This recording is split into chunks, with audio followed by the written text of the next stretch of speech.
Yes.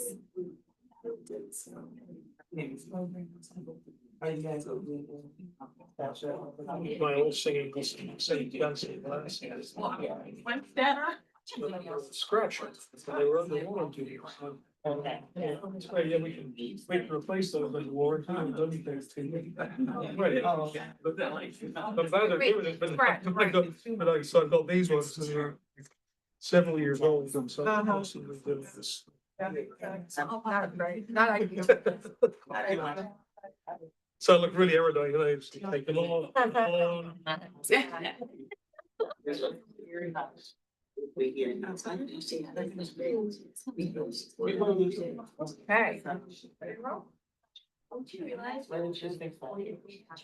All right, well, good morning, everyone. Good morning. So happy to have all of you with us for the July Post-Secondary Inclusive Advisory Council meeting.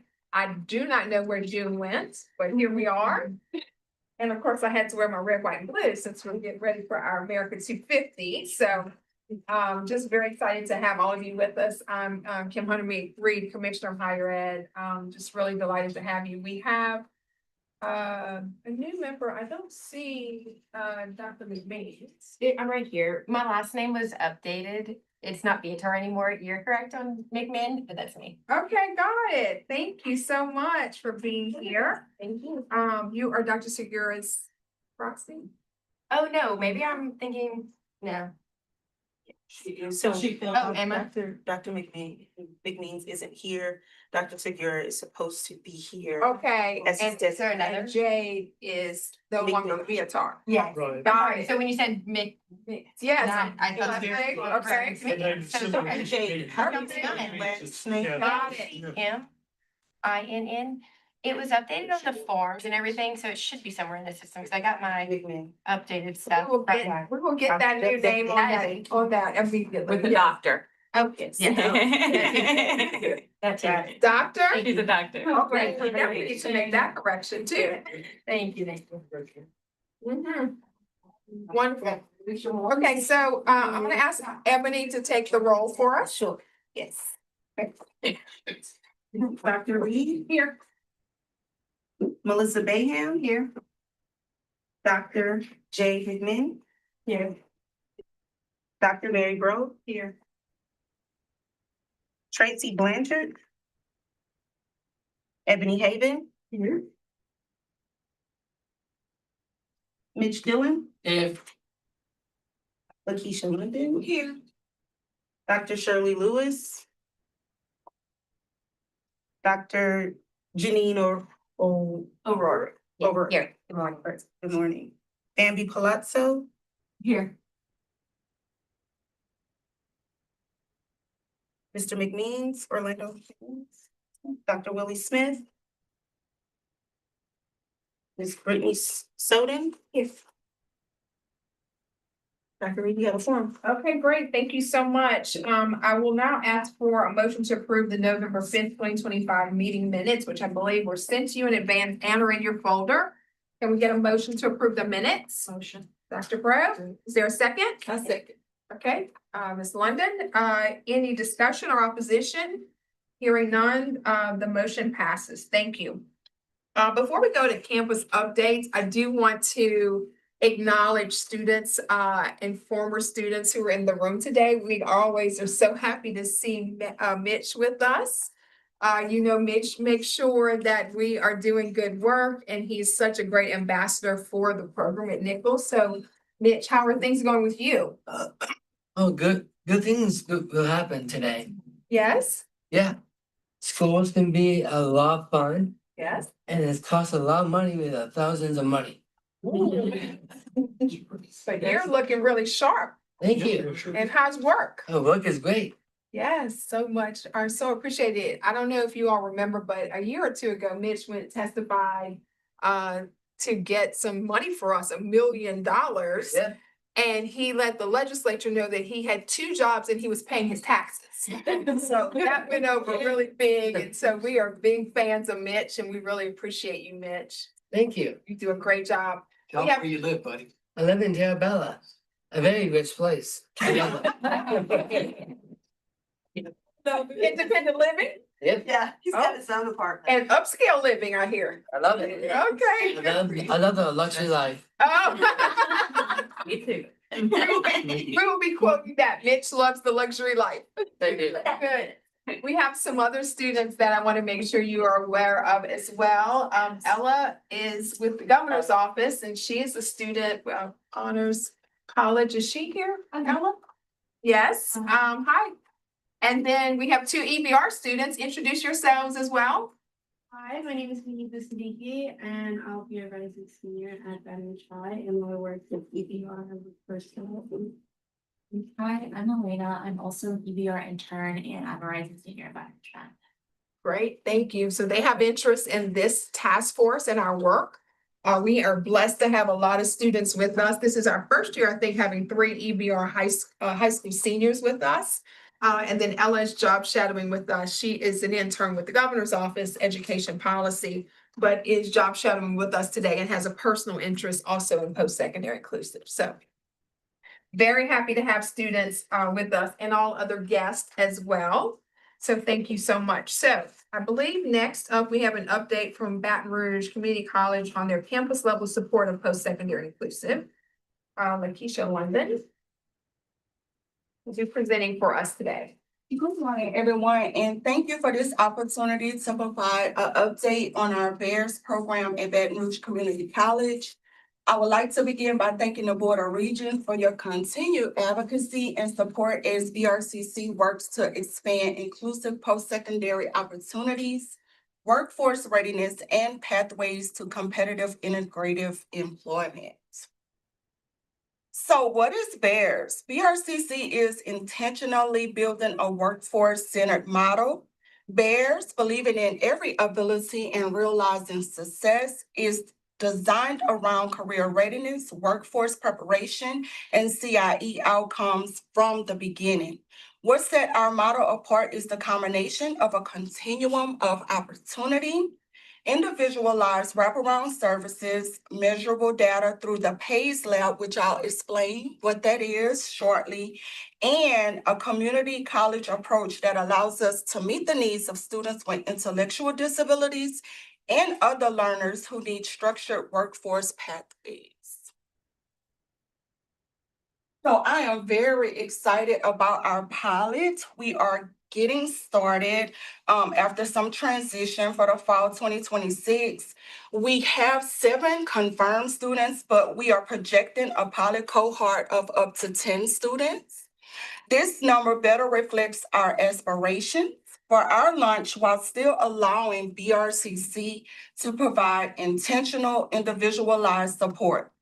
The pilot will allow us to implement the BEARS model thoughtfully, monitor student progress, and collect meaningful data related to workforce readiness, student engagement, and employment preparation. BRCC is also actively partnering with those local K-12 school systems to identify and recruit students who may be strong candidates for BEARS. This helps ensure alignment between student interests, support needs, and workforce readiness goals. This pilot is not just about enrollment. It is about learning what works, strengthening the model, and ensuring the future growth is sustainable and connected to those student outcomes. So I'm gonna talk a little bit about our 2-path continuum. The 2-pathway model is not intended to create competing programs. It represents a strategic transition. And so continuing the existing PIEAC pathway allows currently enrolled students to complete their educational journey without disruption while BRCC evaluates our long-term sustainability, funding opportunities, and credential attainment options. At the same time, we are bringing up the BEARS program, which represents the future direction of the program by expanding intentional post-secondary pathways, those IBCs, and access to additional funding opportunities, including federal financial aid for those eligible students. Together, these pathways allow us to meet students where they are while creating opportunities for growth, advancement, and long-term career success. Okay, so I want to tell you a little bit about that pay system. We did recently get a $1 million grant from the Department of Education. And with that grant, we are bringing up a PACE lab. And so PACE stands for Practical Assessment Exploration System. It is a simulated work environment that allows students to explore careers while demonstrating workplace skills through hands-on activities. PACE gives us measurable data rather than relying only on observation or self-reported interests. It helps identify student strengths, support needs, career interests, and employment potential. Most importantly, PACE helps transform career exploration from opinion-based decisions to data-informed employment planning. This allows us to better connect instruction, supports, internships, and employment goals. And so I do have a quick little video that will explain PACE, and we are also getting this. So I don't know if you have to click it. The PACE Lab builds for each student a data-driven analysis of their interests, strengths, and skills for employment. The key strategy for PACE springs from a simple but unique idea: bring the workplace into the classroom. In a PACE Lab, teachers become workplace supervisors, and students become employees. How better to determine a student's employment potential than to simulate jobs they might actually have in the future?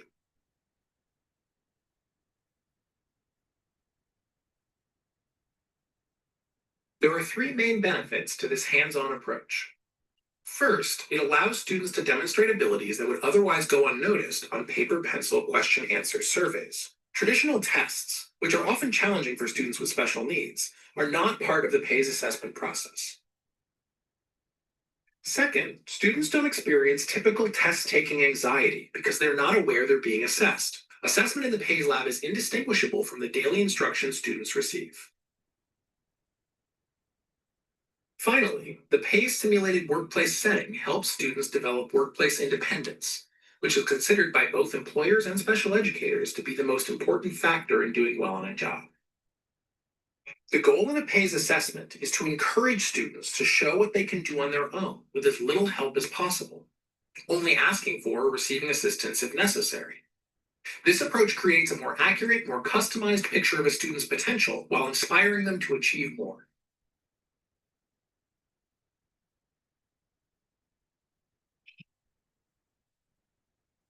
The PACE Lab is a performance-based application for both curriculum and assessment. It teaches and assesses at the same time. Okay, so that is our PACE Lab that we are currently in the midst of getting ready to open up this fall.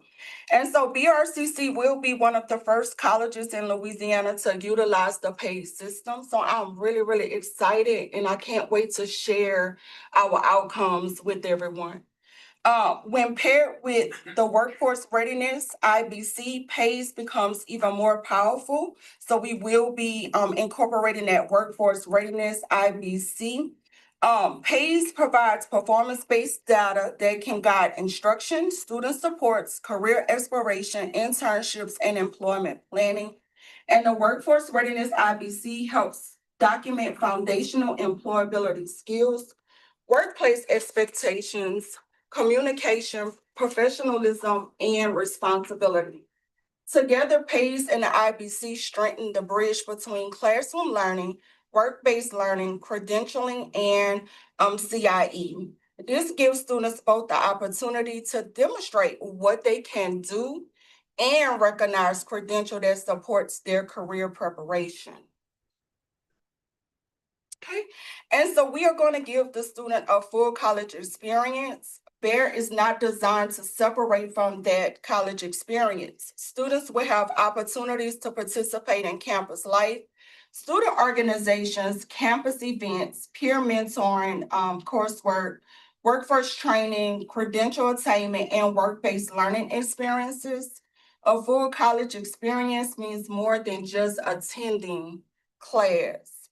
It means belonging, participating, building relationships, developing independence, and learning how to navigate college employment, and community life with confidence.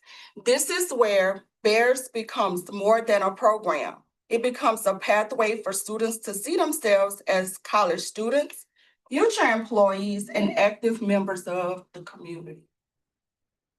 So in closing, BRCC is preparing to launch the fall 2026 Bears pilot cohort, continue refining the Bears and PSC continuum, and work within college and consult with SEX as the model develops. We will use pilot data and PACE data to strengthen program quality, student support, sustainability, and pathways to CIE. The success of Bears will require collaboration across the college, and this initiative extends beyond just one department. We will collaborate with our academic department, enrollment services, financial aid, accessibility services, advising workforce development, institutional effectiveness, student affairs, campus life, our external partners, and employers. Bears is truly an institutional effort focused on coordinated planning, implementation, and continuous support for student success. So I want to thank everybody here, everybody who has answered a phone call, an email from me to help us get this program up and running. And also, again, the Board of Regents for your continued advocacy and support. Excellent. Thank you. Great presentation. Questions? Anybody have any questions? Can you speak a little bit about your recruitment process? Yes, so what I normally do, we send out all kinds of informationals, and then I have informationals at the college where schools can come to us, and we give them an informational about our programs and the different pathways. Also, schools contact me through Families Helping Families. That's one of the biggest supporters. Also, LRS, they may send students to us, and then we take a look at, do an interview and assess the students to make sure that they are a good fit for the program. But I have a lot of schools right now that's contacting me saying, hey, I heard about this program. Can you come out to transition fairs and speak about the program? So I'm out a lot at a lot of these K through 12 schools talking about the program and the work that we do. Excellent. My other question is about the pay, is it PACE? Mm-hmm. So are other states using it? You say we're first in Louisiana. You were all first in Louisiana. Other states are using it, but not really on the college level. There's only one other school here in Louisiana that uses, and I think that's Terra High. So a lot of the high schools use this, but I thought it would be a good idea to also bring this to the college level to help those students that's transitioning from K through 12 into the, at the college level. Yeah. I like the fact that it said they're no test anxiety because they're just going through their regular work. And getting sort of hands-on without realizing that. And Yeah. getting better and more confident as they're doing their work. So they'll get their little work shirts, they'll clock in when they come into the lab. And so we can kind of look at those internship hours for them as well by them going through the lab. And just depending on what their interests are, like one of the kits that comes with it is like some burgers, like you can have them kind of wrap the burgers and you model it and then they do it. And then you step aside and see what they can do in a certain time frame on their own without being asked. So I'm really excited for this to be taking hold in Louisiana, and I look forward to working with other schools if this is something that they would like to do as well. I have a remark. Oh, yes. We at the Louisiana Special School District do utilize the PACE Lab, and we have found very good success. Our students are performing awesomely with the program, and they're very excited about it. And so as a matter of fact, we just purchased another one. And so, yeah, we definitely use it and wholeheartedly believe in it. So I was excited to see that. Yeah. Great. Thank you. Thank you, Dr. Lewis, for sharing. Anyone else? Where is the PACE Lab located in? It's gonna be in our governor's building. They're tearing down walls and doing construction right now as we speak. And they're getting ready for the fall. So the construction and everything is already on the way. It's gonna be in the governor's building on the second floor. So I'm really, really excited, y'all, about this here. It's been a long time coming, so That's great. to see it come to fruition, I'm just really excited. This has been a terrific quarter. Yes. Yeah, for sure. And before you move forward, I don't know if you would like, but I do have BIPSI's community colleges updates, if you would like for me to read that for y'all. I can't answer any questions, but I can. They asked me would I read it for them, and I could read it for them. That would be That'd nice. be great. Thank you. Thank you. Just for, we were hoping the VIPSI would be able to be available for their presentation, and things fell through the last minute, so. Okay, so 2026 for the Bridge program, this was their highlights. Their student enrollment and success, they had four students enrolled, 100% successfully completed the spring 2026 semester, 100% enrolled in both academic and life skill courses, 100% participated in internships or work-based learning experiences, and 4 students completed digital literacy coursework and earned multiple industry recognized certificates. 4 new student applications were received for fall 2026. And then they also shared some student outcomes. They broke it down by student. The first student completed academic and life skills coursework, interned at the Cavalier Care Center, assisting with the food bank operations, inventory, and distribution of resources to students, earned multiple digital literacy certificates, and plans to return for fall 2026 and graduate at the end of the semester.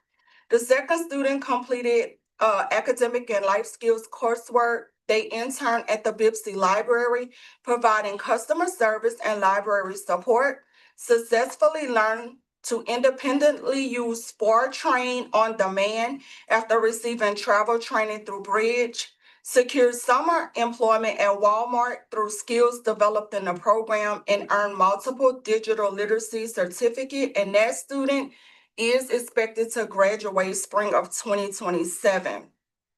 The third student focused on culinary arts, completed an on-campus internship providing office support, overcame transportation barriers by successfully learning to independently use public transportation through individualized travel training, earned multiple digital literacy certificates, and is expected to graduate in fall 2026.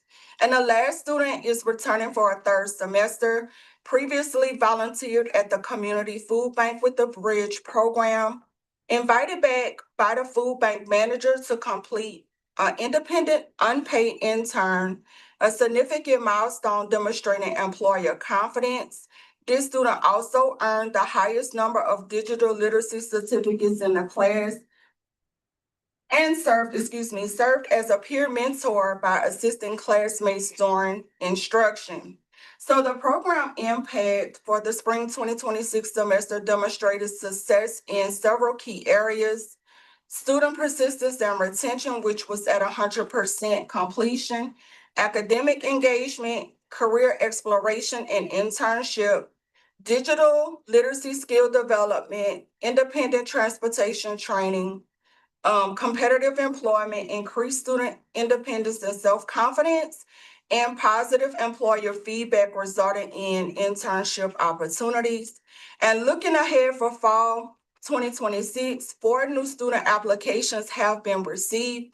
Current students will continue internships, coursework, and employment preparation, and 2 students are expected to complete the Bridge program within the next academic year. While each student followed a unique path this semester, several common outcomes emerged. All students increased their independence, gained meaningful work experience through internships, strengthened their technology skills, and demonstrated that with appropriate support, they can successfully participate in both college life and competitive employment. We are especially encouraged that all 4 students successfully complete the spring 2026 semester. In addition, interest in the bridge program continues to grow.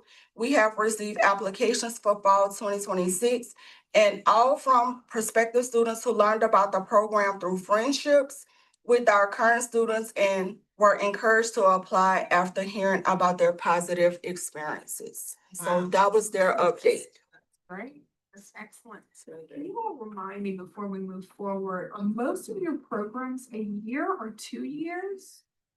Ours will be 2 years. 2, 2 or 4. 4, 2 or 4? LSUA is 4.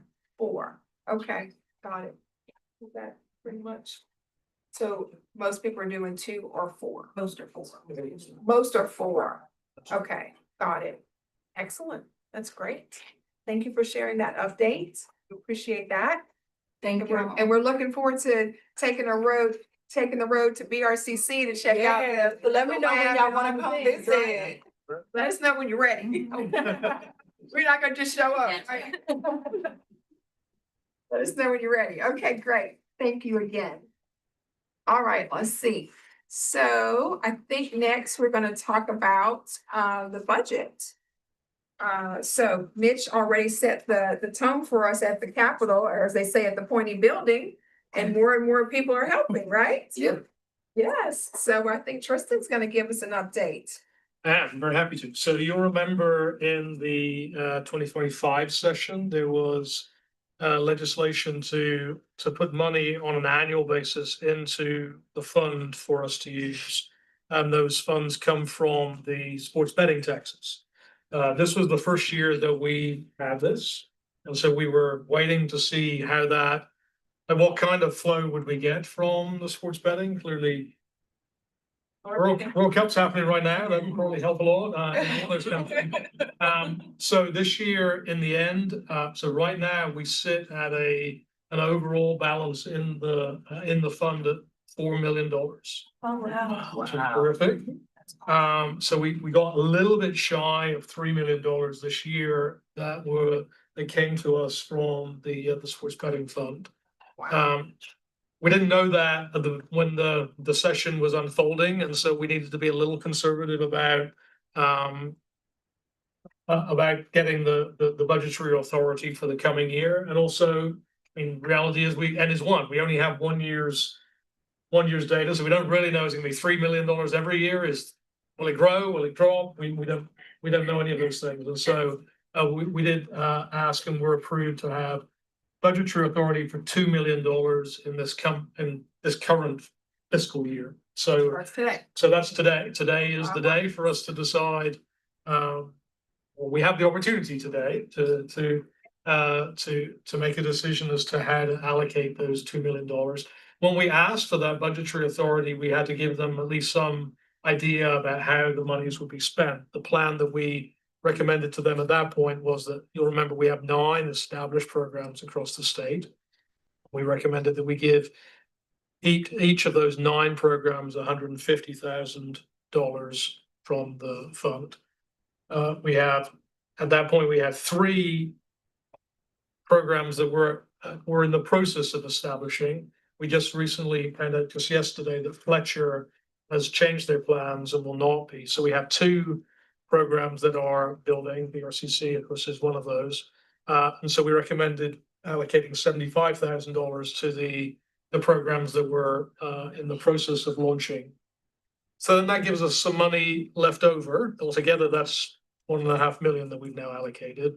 We imagined having, as we have in the past, an RFP process to try to encourage more campuses to establish programs. I know we would all very much like to see that. And I think it's the case probably that now that there is a clear ongoing financial source, that may change the calculus for some campuses. I think we would hope that. So we envisaged having an RFP to support, of the order of a half a dozen programs off the ground. And I think, we have an established methodology now that we've used for that we would have enough money for that. Then that would leave us about $200,000 or so out of the $2 million. And actually, next item to talk about is But I guess I'll just do it all at once. The last meeting, there was a lot of conversation about equip. And we have been in contact with that vendor and at least begun the discussion about having a statewide license to fund equip at all of the campuses. So there would be comfortably enough funds to be able to do that. If you already paid, if you already paid your license, well, then you would get that money back, and that would be fine. We can work all that out with them. Seem to be understanding of all of that.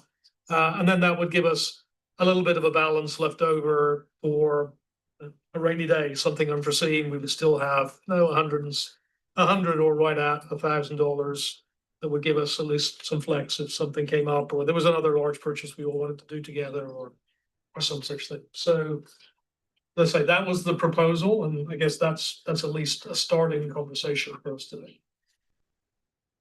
Welcome your thoughts. Obviously, big thanks to the Disability Council, to all of you who have spoken to legislators and others about the value of this program. So we're very excited about this, having this opportunity. Obviously, we have to spend it wisely, and we have to talk about how we spend it and invite people to come and see it in action so they continue to support it. We advocate, bless you, we advocate for everyone, but I want to make sure, full disclosure, you all may recall, if you've read some of the articles, that early childhood really wanted to get more of these dollars. The conversation was never about post-secondary inclusive, it was about college athletics. And so Senator Mizell was not successful in reducing the money going to college athletics to increase for early childhood. But I expect that conversation will come back. And so regardless of the discussion, I think it is on us to make sure that we're demonstrating good use of the funds and that we're not a secret about how we're spending it, right? That we have a big banner out, that we thank people, that we invite people, that we show it off. But this is quite exciting news. So we're very excited to hear what your thoughts are about the potential distribution and certainly about the statewide contract as well. Thoughts? Some thoughts. Yay. So the equip, we actually, a lot of the directors went to a conference recently in May, and we all talked about equip. We talked to Trent, who is the owner of equip. Yeah. We actually have something scheduled for the end of the month for directors. We want to try to get directors together, share ideas. We had Trent to say he was going to come for that. We may not have an in-person because we have some conflicts, but we're gonna try to continue to do that on a Zoom call. And he'll be attending. And he will be attending and he can do a presentation. I think some of the directors are using it with the programs. Yes, they're excited, go ahead, they want it. Some, like Bridge, we have talked to him extensively. We're like 95% sure that we want to use it. And there's some directors that are just not sure if they want to use it. So our thoughts were, whoever does want to use it, let's go ahead. I don't know the time frame that we have to enter into the agreement. Maybe we can do it in a step process, give programs a certain amount of time, maybe up until the beginning of the semester, to determine if they want it right now or not, so that we're not utilizing funds for something that's not going to be used. No, that's right. And we haven't inked anything. And the timescale, I think, is in many ways, this is for us to decide. So clearly, I think everyone knows in general, when you can get something like a state license or something like that, it tends to be that we can get a better price together than we can piece by piece. And so it may actually be that, I don't want to jinx it, but it may actually be that by just doing it as a state, we can get a better price than we can for each individual campus, which in the end would make it, Yes. if people choose not to use it, but then that's still fine. It would, for those who would be using it, would be. Yeah, excuse me, I'm unfamiliar with the Equip. It's a data-driven system, so our students, for our student table, how we're using it. So it's software to support our students in really everything they're doing or everything our program is doing. From evaluations for students using the app as a calendar, notifications, reminders, mood tracking. It's insane the amount of supports it's creating and reducing the amount of work that our staff is having to do. As far as data tracking, it's, we're using it to create our reports because we're putting in all of the information, even down to incident reports. That students are coming to us with issues or positive things that are going great. We're able to input all of that. And our entire staff, our graduate assistants have access to it as well. So they're able to try and track things with students. All of their classes are in it. Forms being sent to parents and students for satisfactory forms, anything like that. We're able to utilize Equip through that. It's a giant data, a system.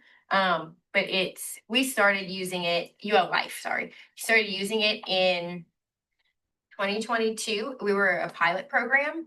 And since then we've been paying for it, because it has, benefit our program a ton, and our students are able to learn the system, and then it's really transferable to the programs on their phone already and their computers. So when they leave our program, they've had all this practice with us supporting them or Equip supporting them, and they're able to take it, continue on. That's great. And it's such a nice idea, I think, as you say, when there is that consistency, then it really allows directors to learn from one another about ways it can be used, and clearly we're having ongoing conversation with. Also, the company itself, they provide a lot of support to the programs that are using it. So like I said, we started as a pilot, we've grown with them, as in, anything we see is a need, we're able to kind of take that to them as like a technical assistance, and they've created so many things from the needs that the programs have, and then what they can do with it on their end, which is really neat. And additionally, all of the program directors have been talking about accreditation. So there is an accreditation model out there for all of our programs, and Equip will actually help us to provide that data for when we do go into that accreditation. Great. Couple other thoughts. Sure. I have been working through LaPie with the two programs that are not yet established. So I would just like to say that I would believe that before we would put more monies into programs that are not established, that we would require that they get their CTP. And once their CTP is established, then we can release funds. Sure. Just because we want programs to move forward. That's right. And we've done that Yeah, we before, have right? done That's exactly the model we've used before, and that seems perfectly in Yeah. keeping. This might not be a favorable comment, but I really think established programs at $150,000 could be excessive. Before, we have given programs $50,000. So to triple that right away, I'm thinking in my mind, there's things that we could do to spend that money, but I want to spend that money so that we are in good faith of those funds. And that could take a little bit of time to figure out. So I don't have a particular dollar figure, and some of the other directors here, y'all might like that figure. It's a great figure, and there's some directors in the audience too. We've had two programs that have recently received a lot of grant funding in excess of $500,000, $1 million a year. So a lot of programs are in better places than what we were. And we do want our programs to have longevity and be able to run without outside monies. And like you said, we don't know what next year is going to bring in the following year. And the monies that are not expended will stay in the fund to be expended in the future. So let me make one observation. I sent a note to Elizabeth, but Janine might help with this. So our thinking was that we could allocate the dollars. You're not bound to spend them in a year, right? So my understanding is that campuses can carry $4. So whatever we give you, we would ask you to provide a report back on how you're gonna spend it.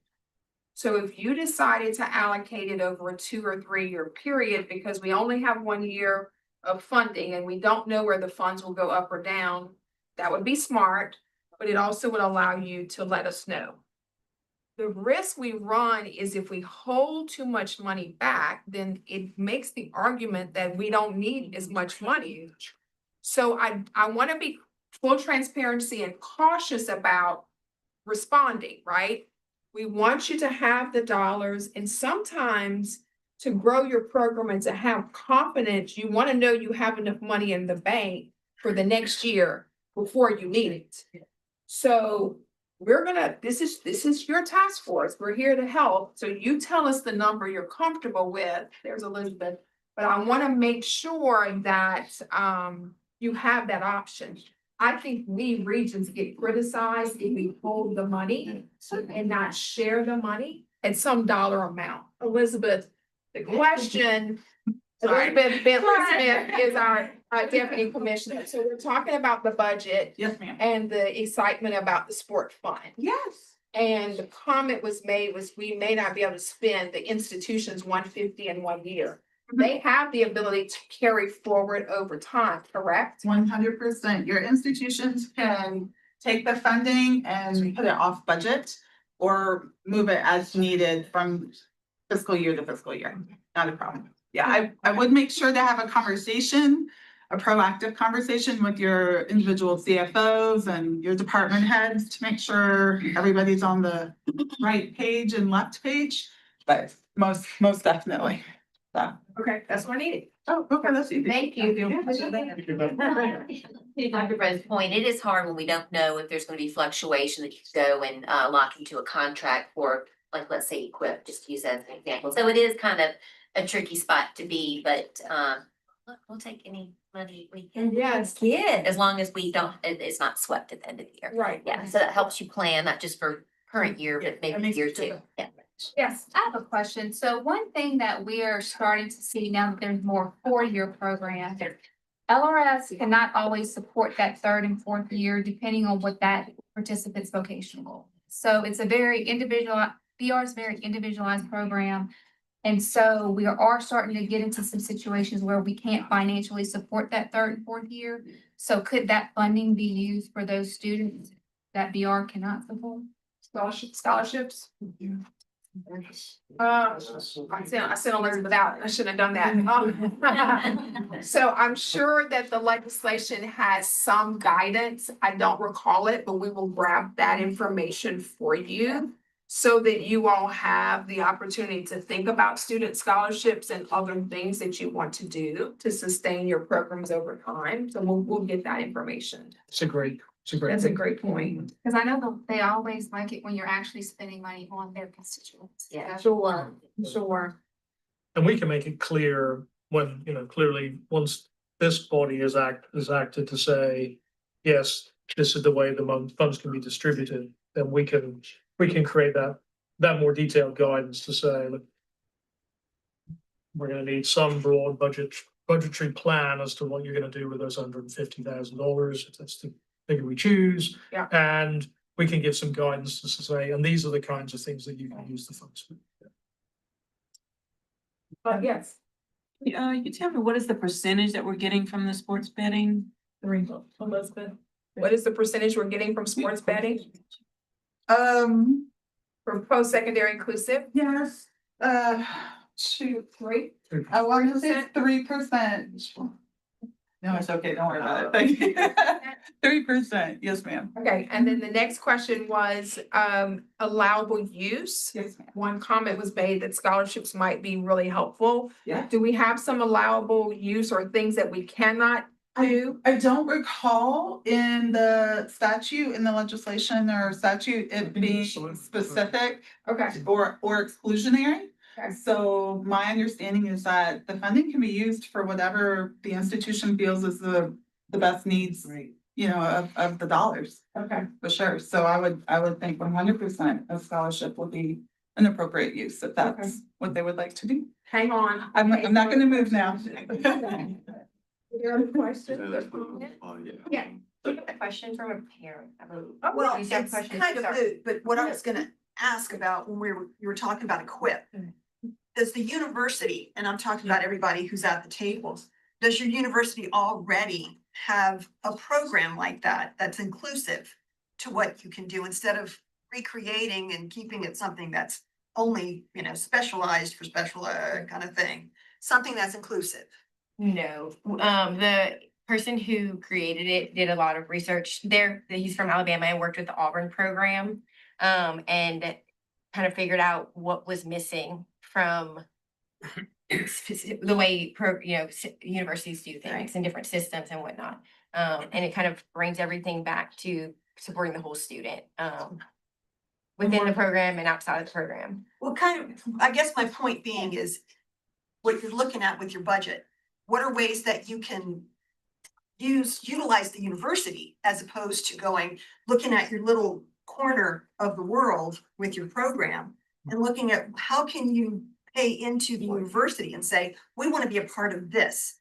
How can we pay our part and be a part of, I'm just going to say a sports team. I'm just using that.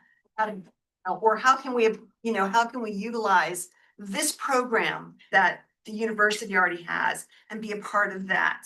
It's more specific data collection in line with students' goals and objectives within the CTP. So CTPs are not at every institution. It's, just the ones that invite them in and we have them. So you can only use that money for this. So in other words, the university can't receive any of that funding. We're using it for our program, so specifically for CTP. But I'm saying, how can you make that program more part of the university? Let's say UL Life as a program or Equip as a program. What are you referring to? UL Life. Oh, we are fully embedded into the. I'm saying, how can you use that budget to become even more a part of the university? I think maybe the way to, there's other people who can make sure that I'm not going off the reservation here, but the way at least I would think of this is more akin to so there are plenty of cases on a university and college campus where students are taking a particular course, and as part of the running of that particular course, there's a piece of software, there's a website platform, there's a textbook that's supporting the specific learning objectives of that course.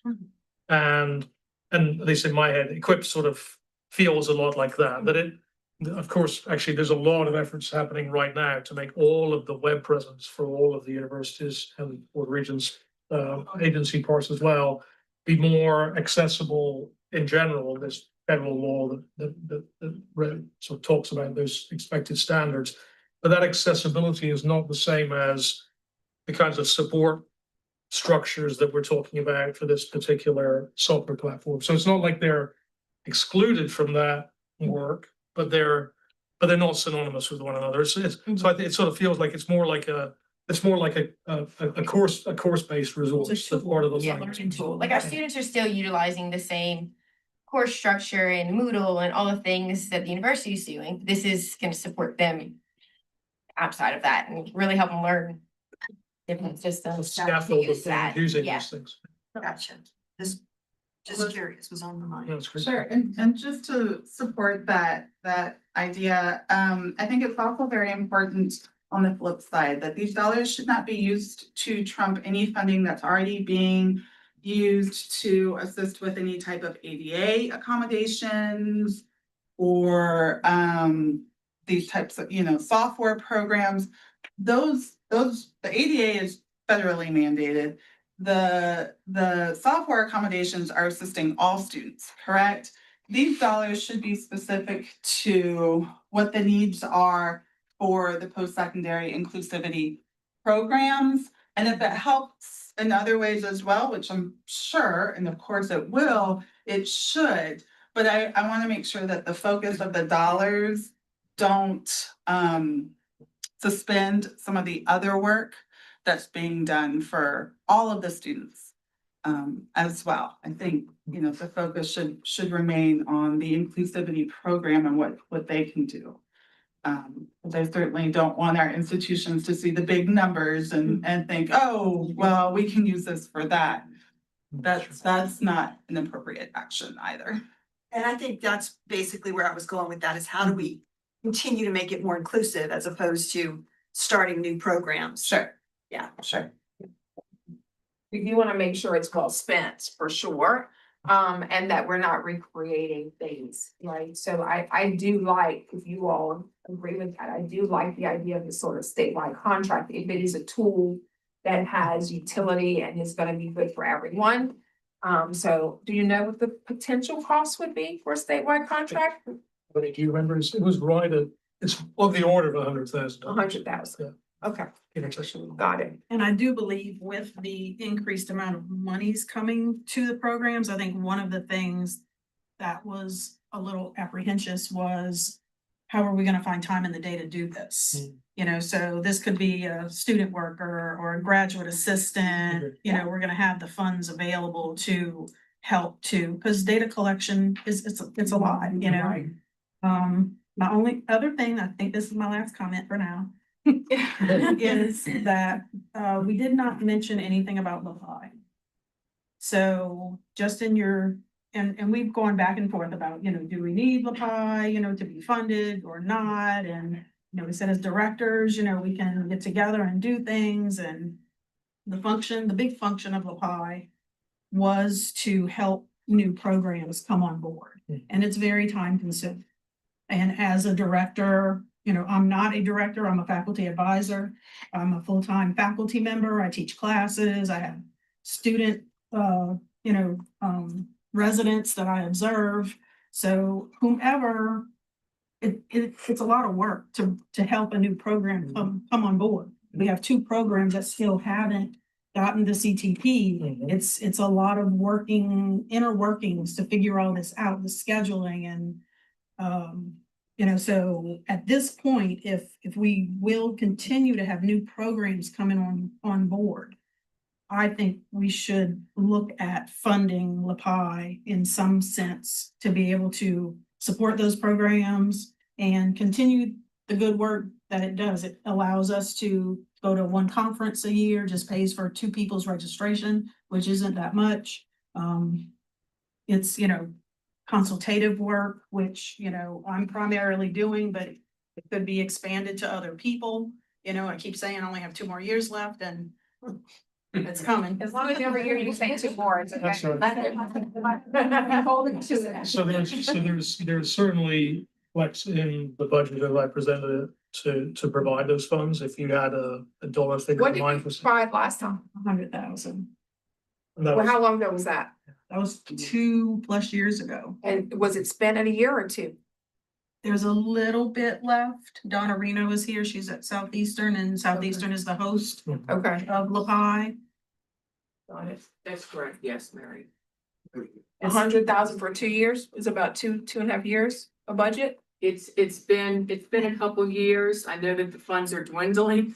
And Mary and I have been talking, we really want to get some other things going. You know, to kind of bring it, to bring LaPi back to life. So yeah, the additional funding, you know, it is needed at this time because like I said, the funds are dwindling. Okay. Got it. So 50,000 or something like that. 50, yeah, I'm making a 50,000, note. something like that. So if we allocate, we probably should take our motions individually. So let me make sure let me write down and then you guys tell me. So you're thinking 100 for the equip, but whatever that is, if there's agreement, we would do whatever that dollar amount is. Sure. 150 for new programs. It could be multi-year and you provide For the budget. existing. For the existing program. So that's 9. Okay. 75 for the. 75 for the 2 that for are the launching. 2 that are launching, and you Once want we get that a tied to CTP, their. but that could be, so that's. Tied to their potentially another accreditation. 50. Okay, and then 50 for a pie. And that leaves about 50. At least 350 for the RFP. Got it, which is significant, because Yes. what have we done before with RFPs? Less than 100. So what we done before is we said But I mean, how much? it has varied quite a lot. The first time we did it, we ended up having about 7 or 8 programs. Mhm. The most recent time we did 3. So, Got it. but it's You know, it's a little bit of how long is a piece of string. Clearly, we wouldn't allocate more money than we have, so if it was competitive, that would be interesting. Yeah. But 350 would be ample to have a sizable RFP that would potentially launch 3 or 4 programs. Got it. in a comfortable way. So 1.65 would be the 100 for the contract.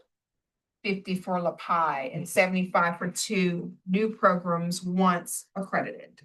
Would give you 1.65. And then you'd have some left for an RFP. Agreed. And then if the budget authority is 2, but the actual dollars coming in is 3, Mhm. then we'd have some additional money in the bank. Because we only asked for budget authority for 2, because that's what we thought we would come in. That's right. And hooray for soccer. And 3. So. If America makes a big run. Oh, yeah, that could tonight take- Home field advantage. Exactly. Yeah. So let me open the floor for any comments on that budget. Yes, So my name is Douglas Dupree. I went to high school here. I got in a car wreck about 2 years ago. And just overhearing this, I'm a student at the University of Arkansas. And I mean, I grew up playing sports my entire life, football and basketball in high school. And there's really not any programs at my school for me to do anything, right? So I wanted to ask, you know, do y'all include people, you know, with all disabilities, not just developmental, you know, and like, because I know it's the disability community is made up of different people, you know, with different types of, you could say problems or, you know, whatever they're working with.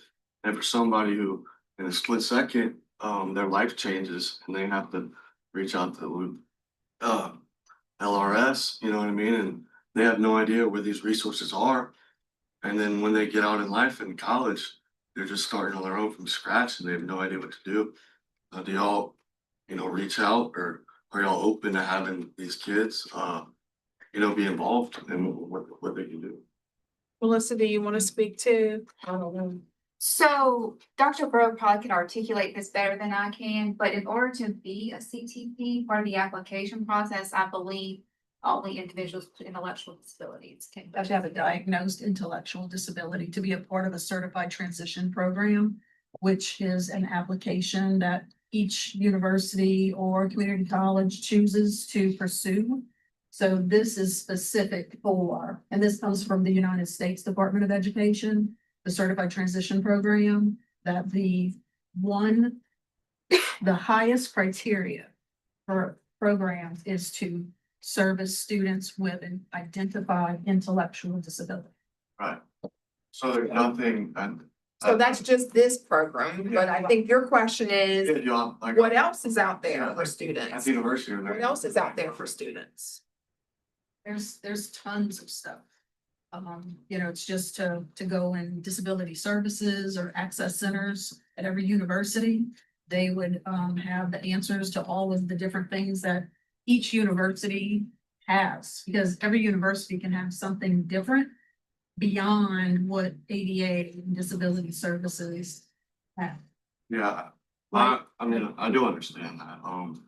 I've worked with, you know, my office a lot, and trying to make sporting events more accessible, right? I can't park, because, you know, it's just different, at every university, obviously, but it sounds good from the outside of it. Oh, every university they have programs and they have things, but it's just not true. Like whenever you get down to it and you show from office to office, and because no one respects you on the phone, I have to get in front of you so you can look at me and hear my story, right? These things really aren't available. You know, we have the ADA law that's been set in place, but is it really held up to standard? Is the law enforced?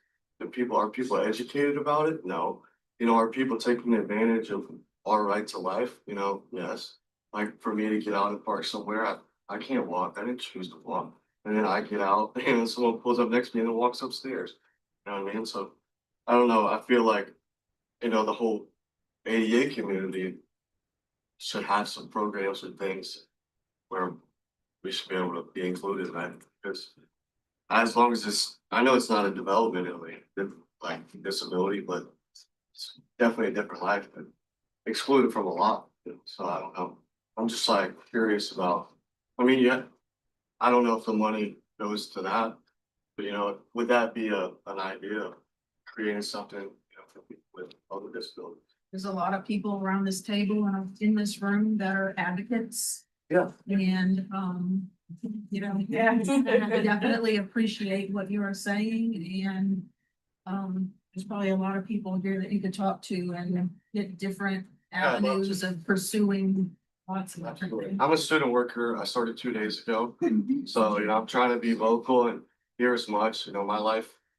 It's been hectic, but I'm here and I got a voice and I want to be heard and I want to do things for people who can't do them for themselves and tired of being taken advantage of. And I'm gonna fight. So it's good to meet y'all. Thanks for hearing me out. Your first name again? Douglas Dupree. Douglas. And you're Baton Rouge based? Keep talking. Wait. Baton Rouge based? Yeah, I went to Catholic High. Born and raised, yes ma'am. I had to get out of here though after the talk. Well, Douglas, But hey, we're gonna can't make leave sure on that, spend some time with you and hear your story and understand what you. I'll talk to whoever I need to talk. I'd like to reach with my office so we'll connect. Okay, great. We'll look forward to that. Hey, I love it. All right, remember you asked for that. Oh. Would be to work as a student, Awesome. Thank you, Douglas. Okay, other comments about potential budget? Want to make sure to again hit that we're gonna have some paperwork around allowable use and how you use the funds that you will need to report back so we can share with the legislature and others about it. Okay, so I think we have do it, I assume, in one motion, right? I think so. So I will restate the allocation and then see if you all have questions, welcome, or any other comments. So the motion would be to approve budget allocation of $150,000 for the 9 existing programs. $100,000 or more as needed for a statewide equipped contract. $50,000 for LaPie. And $75,000 for each of the 2 launched programs once accredited, which would bring us to 1.65 against our $2 million budget allocation. Did I state that correctly? Is everybody good? And the RFP. And the and to allow for an RFP to solicit for any new programs. And I assume, do we want to say 100,000 max? So we in have, the RFP, or we have an established thing, right, where we allocate $20,000 for a school who is.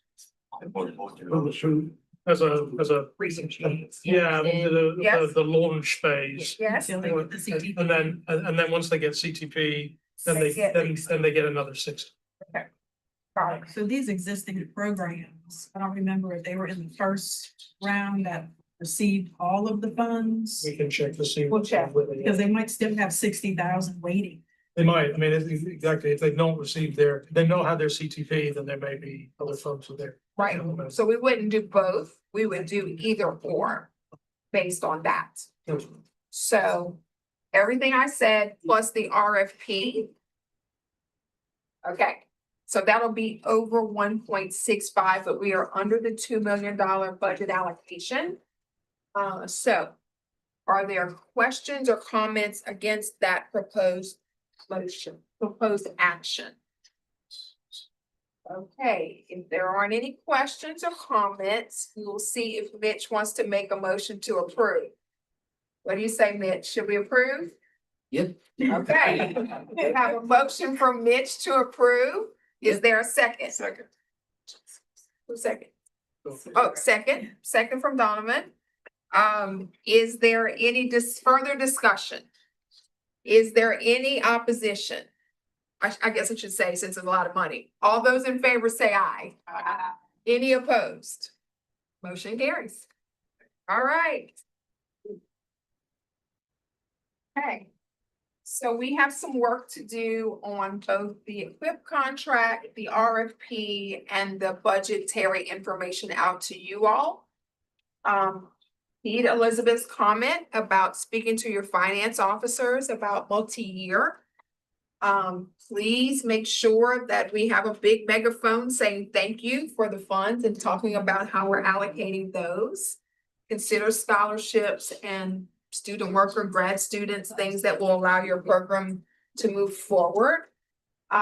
So I'm excited about it, very excited about it. Any other comments on that? Like, oh my gosh, right? Backwards. Okay, is there any other business before we close? I want to make sure since we have, I just wanted to introduce someone. I have Sherry Moore with me. She is a rehabilitation counselor out of the Lafayette office. At the beginning of the year, I had decided to try to consolidate the majority of the CTP students into one caseload because it just allows consistency. I have almost 80 rehab counselors, so there was some misinformation or different information being given. So Sherry Moore is the counselor for the majority of our students in CTPs and vocational rehabilitation. yes. Anything update from you? Council? No updates, okay, got it. What about the individual campuses that are around the table? Any updates from you all? Yes, LSUA Sparrow, 4-year program. We just had our first graduates. That's awesome. Really excited. Traditional commencement ceremony. They all walked across the stage and they got their certificates. Yeah. Send pictures. Definitely. We also, we've had 2 classrooms in a small building called the Boyles Hall for the past 4 years. And, excuse me, there was a building on campus that opened up. So the Boyles Hall that we're sharing right now with Department of Education or School of Education and Kinesiology, they're gonna move to that building, and we were gifted the whole of Boyles Hall. Oh, wow. So it consists of 5 classrooms, 4 offices. We're gonna have everything filled up as a lab. Some of this money will go towards filling up that building along with building the life skills lab. So full kitchen, we're gonna have everything set up. So very excited. So thank you. Thank you. Another field trip.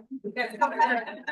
Okay, who else wants to tell us? Nichols, we have gone from a 2-year to a 4-year program. We haven't had students graduating because they are extending to that 4-year. So in the spring, we should have our first 4-year graduates. So we're very excited about that. We were recently gifted some funds that we were able to renovate our space. We have a learning lab with full kitchen and washer and dryer and everything. It's beautiful so that we can do everything in our room. We also were able to secure a 15-passenger van so that we are able to go off campus for our internships. That really allows students we're moving towards, hopefully in the 4th year, to have gainful employment so that they can continue that employment. Maybe not in our town, but where they're gonna go, have those skills to relate to that, to have employment when they would finish, like Mitch, with maybe 2 and 3 jobs. Luxury living. And luxury living. We have our Bridge Bakery in the summer, which is a bakery with our culinary department. Usually our alums, Mitch, come back and work the bakery and they learn some front of the house skills. They can do the back of the house skills also. That runs 3 mornings a week in June and July. And so that's a very exciting, addition to our program that students look forward to coming back to. It's a great time. It's really, really, really fantastic. Dr. Bro, you made him so employable. He can't take time off to come and he's too busy working. He's gotta take some. Plus, he's being responsible. He's gotta pay his rent. Okay. We are trucking along, entering year 13, 30 students. Yeah, lots just going on. We have students, we had 12 graduate this past year. We're entering 8 students. Just trucking along. Residential. Yes. We are too. Two of you are residential. Yeah. LSU A is not, We're not. not residential. And Got it. speaking of all of that, I will be reaching out to all the schools because I got into this position in February and getting all 100 and something new students. So I will be reaching out to everybody to get specific like programming. You know, I know I've reached out to some of the schools and to get some of the information. Other than that, I've kind of looked online. But I will, my supervisor and I are hoping to be able to go and visit each of the programs sometime in the fall or spring. So I will wanting more information specifically about if you're residential, if you're not, if you're 2 year, 1 year. Just to kind of get me locked into each of the 9. We can include you in our LaPi directors calls. Okay, that'd be We great. do a Zoom call about once a month. That'd be great. Oh, okay. We do have LSU in the audience and. Can I say something about UL? My son graduated from the UL Life program, and one other thing that y'all have is a really robust alumni network that keeps the students engaged. And so I think it's like run not necessarily through you guys, but you guys have built that. Yes, with the Alumni Association, we have an alumni parent who is heading it up or has been for a few years. And that's, you know, alumni crawfish boils, a tailgate events run like headed up by the alumni, and the parents and whatnot. So that's been really helpful to keep the students, even our students that aren't local, coming back and, you know, staying in touch.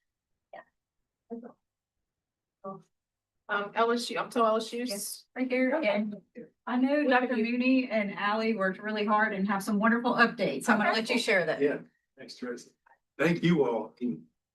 Serious credit to you people in this room and people outside of the room for the advocacy that's taking place. As much as Louisiana gets bashed for its education, the inclusive post-secondary education needs to be promoted, as you were talking about, and will be continued with this additional funds. Thank you for those, for allowing us.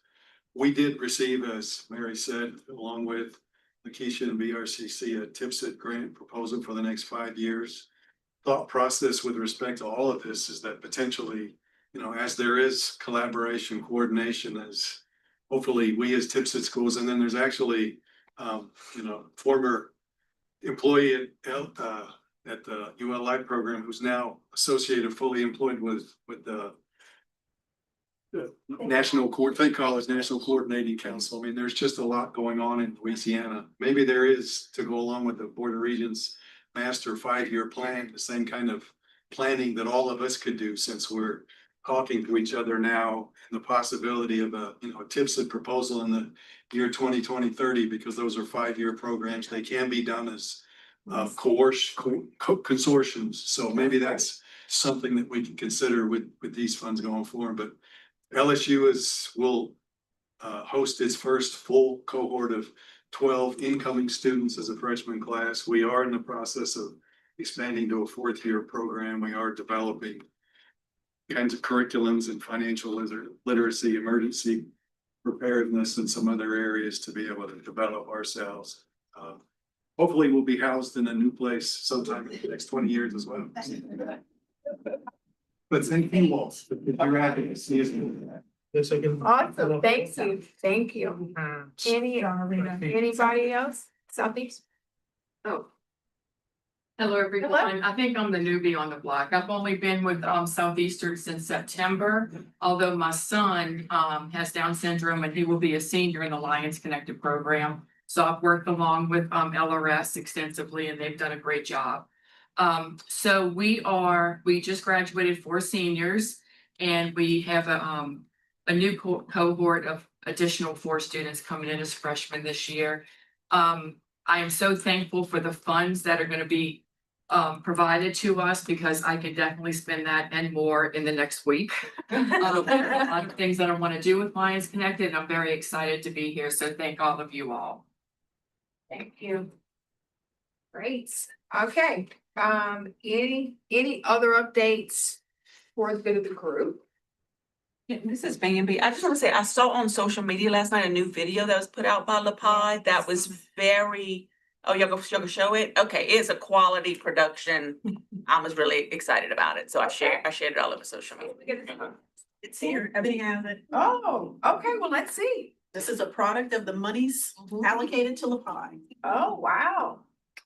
We have more in the works. Okay. here we Now we go. have to double I wanna write books just to inspire kids to believe in their dreams. My favorite class had to have been history. I like learning how to be more independent. I like cooking and all the internships. I like to be here because I get to talk to other people and meet new people. My favorite class is the art class I'm taking right now. I felt seen, heard. I really got to came to UAL and be a part of a family. Across Louisiana, students with intellectual and developmental disabilities are discovering something powerful: the opportunity to experience college, to learn, to grow, to belong. The Louisiana Alliance of Post-Secondary Inclusive Education supports colleges and universities across the state in creating inclusive higher education programs where all students can thrive. A lot of students come to us and they say, I want to be independent. I just don't know where to go. A lot of the students that come in lack the confidence to be able to navigate their way through just the campus or the world or their lives. It really gives them confidence that they need to be able to be successful. They're gaining opportunities that they may not have ever had before and maybe not thought they were going to have. Self-advocacy, self-confidence, independence, self-sufficiency, those are positive outcomes. They learn how to adjust, how to work with others. These students are here and should be integrated and should have the avenues they deserve to reach their fullest potential. Students attend classes alongside their peers, participate in campus life, and explore internships aligned with their interests and goals. We aim to give the students a wonderful college experience while also preparing them to enter their adult lives as independent as possible.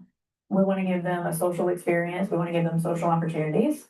We want to give them opportunities to be in the classroom with their peers. I like being in the License Connect program because it gives me a good college experience and I learn from a teacher. My favorite class is emergency healthcare, and so we have to learn to know how to use CPR. Being in this program really helps these students grow into the people they want to be.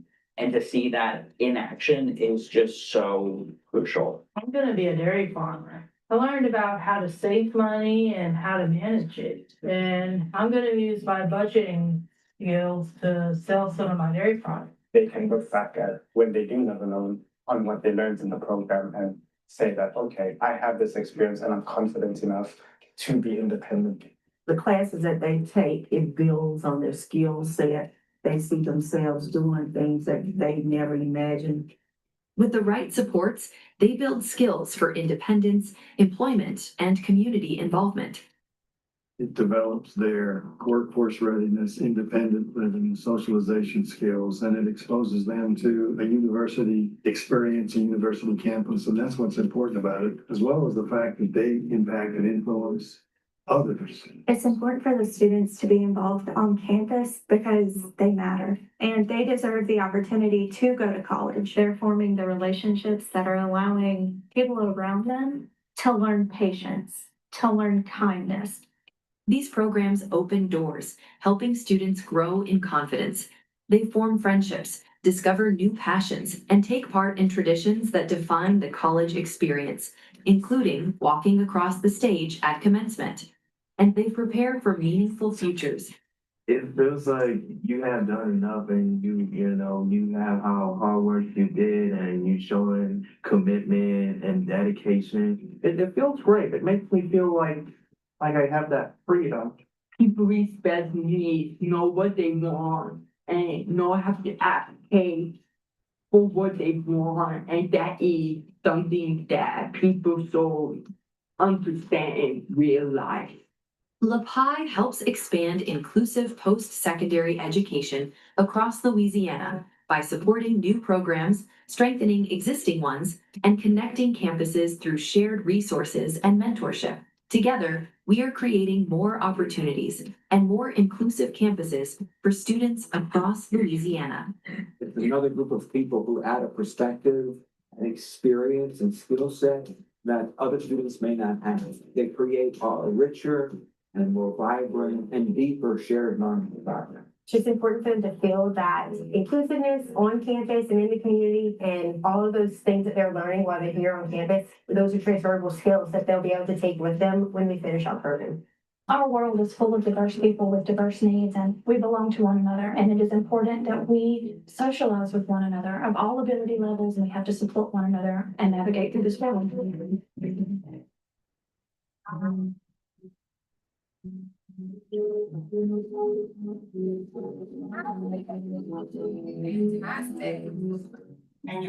want to make sure that I get the time because I'm gonna share that. Yeah. We all have Facebook pages Yeah. and, LaPie. If you just put in LaPie on Facebook, Kind of pop up. it's there, or I know all of our programs have shared.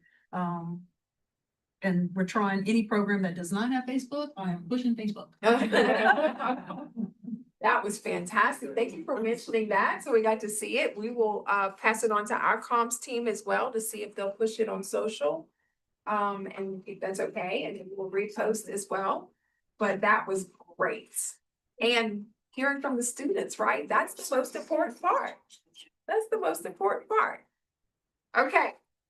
With that excitement, is there any other business to come before the council?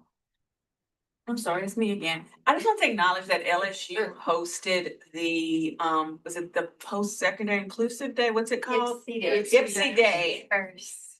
And so that was really great. A lot of the programs went there for that day at the university. And I would love to see that every year Louisiana celebrates that. And so I encourage the programs to kind of maybe rotate hosting it every year. So. Oh, I think I'm it next time. I'm getting pointing fingers. But that was a really well done. Congratulations to LSU for putting that program on.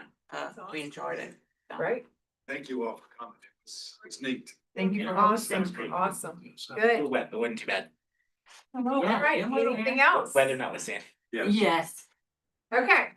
Hearing nothing else, is there any public comment? Is anyone signed up for public comment?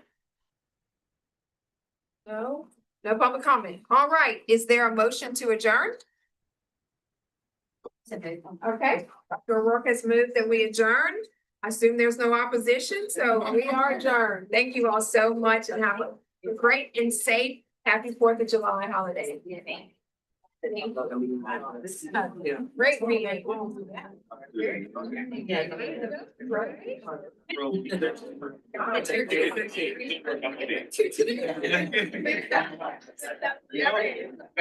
Also, it's not spell right. I